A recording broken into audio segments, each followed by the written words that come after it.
Така, оказа се, че акцията по унищожаването на лъжите ще бъде доста сериозна, защото има доста огромен кошер. Сега ще го демонстрираме. Явно се раздразниха доста от тези гадини. Ето въпросния кошер под въпросното шахтата. Ето го тук е. Вижте за какво се случва. Следва атака.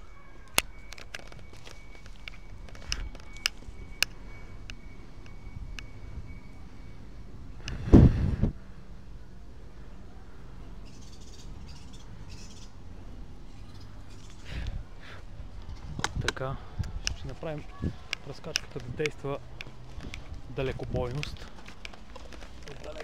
Да действа.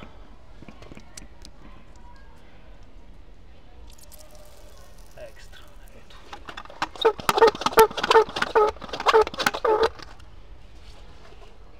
Опа, да нямаме нищо. Продължаваме с тракта. Малко ми е трудно да заснемем целият репортаж, или както искате така го наречете, но следва атака на кошера много масивна.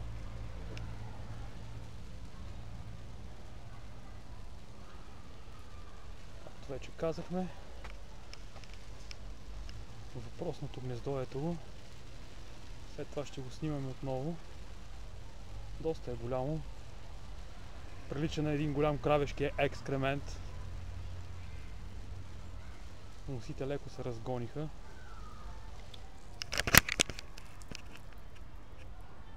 Ето, зумбаме го за момент. Продължаваме да го оливаме и обработваме с необходимия. То си е голяма шахта, хич да не. Ето, доста. Както вече казах, от гражданска защита, от 112 са звън, нали, колегите, но никой не им е.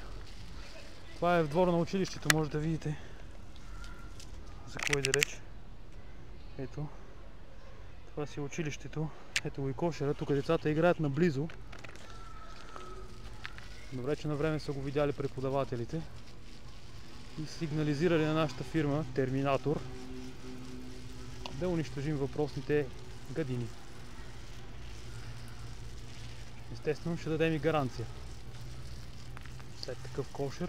Ето, това е доста огромно количество. Доста огромен кошер. Така. Мисля да приключвам с препарата. След малко мисля да го оставя за 5-10 минутки да престои. И след това ще го съберем. Ще го сложим в една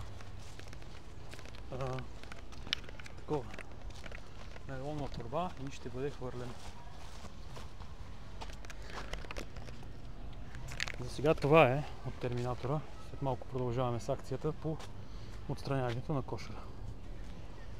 Ето го. Вече казах, ето му въпросния кошер. И така.